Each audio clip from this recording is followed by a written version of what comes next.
I'm a writer, and one of the things that's kind of interesting to me is that push and pull of short attention span on the web. You know, you got to be quick, write maybe fewer words than you write for print. Oh, yes, absolutely. But yet the web provides, you know, a lot more volume potential. You can write more. I mean, it can handle more than the cost of paper and ink allows. That's correct. So, but technically, you got to worry about if people are moving in fast, moving out fast, and it is a shorter writing form, generally speaking. They're generally looking for specific information. So when they go to your web page or your blog or whatever it is, they're going to search for specifically what they want to find. And you can do that in many different ways, but it's important that, let's say if you're going to write about how to tune a monster truck, if you title your blog post "How to Tune a Monster Truck," well, you better talk about how to tune the thing. And if it's going to be how to tune a specific engine, you better talk about that engine. You don't want to say, I'm going to talk about this and then not mention it, or talk about something that surrounds it, but it's not specifically what it's titled as. You need to title this stuff specifically, so when people find it, it's what they want. Nobody wants to look for something, find what they think is what they're looking for, only to find out that it's not that. That gets into another part of the book, technical writing. Do you want to talk a little bit about what your best tips are on technical writing? Absolutely. Tuning a monster truck kind of writing? Oh, absolutely, sure. Well, let's stay with that analogy. If you're going to talk about tuning a monster truck, you're talking to people who already know what a monster truck is. They already know what tuning is, and they know what a carburetor is, and they know what adjusting 2 or 3 screws on the carburetor. They know all that. You don't need to start as though they know nothing.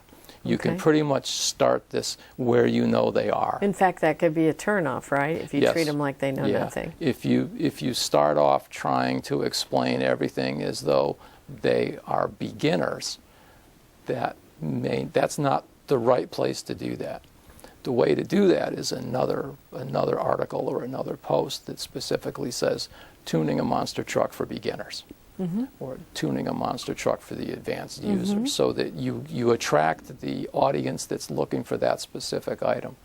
And then once you've got them, you know who you're writing for, and you know that they have this background information, and you know they understand the tools and the technology and whatever other test equipment or whatever, if they're going to use a tachometer or if they're going to be using an infrared source to take a look at the temperature of the engine.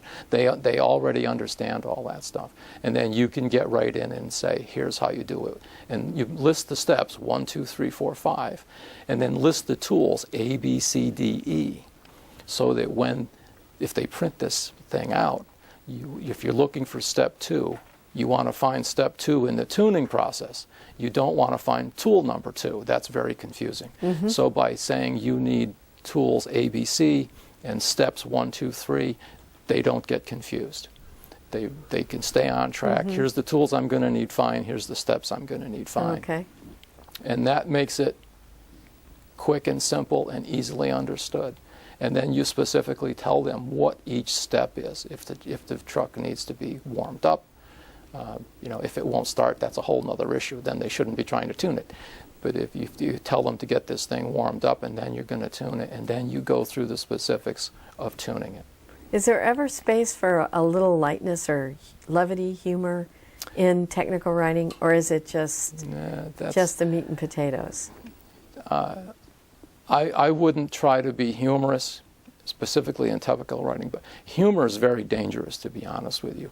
Humor is not something... when it falls into the wrong hands. That's correct. It's very specific to your society. What you and I consider funny, someone else would consider a horrible insult. So if you have an international readership, if you have an international be really readership, careful. Yeah, I never recommend that anyone use humor. It's dangerous. I tell people not to use humor. Just for that reason, if you are dealing with it might not even be international. The United States has people from all over the world, so we pretty much have an international country. And you can insult people terribly by things that we think are humorous. So now, I would definitely not put humor in technical writing. If you're reading something that's intense, like tuning one of these things, and these guys, they really get into this. They're serious about getting this stuff running and getting it running, getting it peaked. If you throw a joke in there, they're not going to appreciate that. That's just going to slow down the information they really need. Or if they misconstrue the joke as being a step, or why is it here? It has no part. It has no place. So no, I wouldn't put humor in. Humor is not a good idea. What would you say, given that you're dealing with a readership that may be new to going onto the web, that may be new to even preparing content? What would you say is sort of the next step? What's ahead as far as making use of the web, making use of social networking? Do you see what's coming? I do. The whole place to start.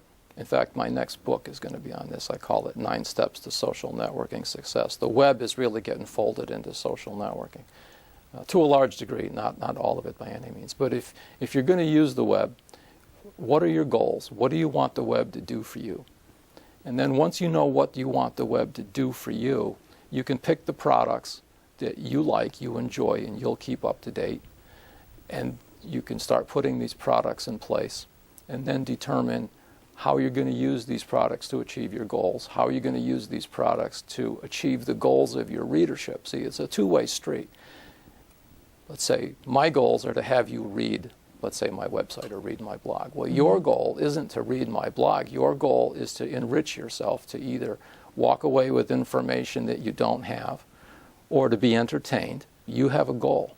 If my work satisfies your goal, you're going to follow my work. So we both gain from that. There's no losers in this. This is not a zero-sum game at all. Everybody wins. The reader gets what they want, and the creator of the content gets what they want. But to get back to your point, and then start creating content. Don't tell anybody you're creating it yet. Put your content online, and then once the content is online, tell your readership that the content is there. You don't want people going to look for something that doesn't exist yet. That's a big mistake. And then there's a great deal you can do offline to support your social networking activities. You can write articles, you can do public speaking, you can do things like we're doing right now, be on a TV show, be on a radio show. And all of these things are all of a piece. They all support your goals. So I would say figure out what you want this to do for you, and then take a look around and figure out how you're going to do that. And you can plot it all out so that you're going from question to answer to knowledge to decision, and you just keep doing that. Ask a lot of questions, and don't be in a hurry. We're going to be doing this sort of thing for many, many years. I don't see social networking going away anytime soon. The business community is using it. The government is using it. People are using this. So most of the content you're talking about in the book is informational versus like an entertainment venue. That's correct. Okay. Yeah, I haven't written this necessarily to be entertainment. This isn't, let's say, how to write a short story. It's really more of how to find out what people want and how to give them what they want. Yeah, it's not really designed for entertainment. Well, Wayne English, I appreciate you coming to the show today. I want to end with one thing. If you can characterize it, you mentioned in the book what Shakespeare would do if he wanted to appear on the web, and you're kind of talking about writing. Do you remember that? What you said there? To tell you the truth, what Shakespeare would have to do was write in a lot less words.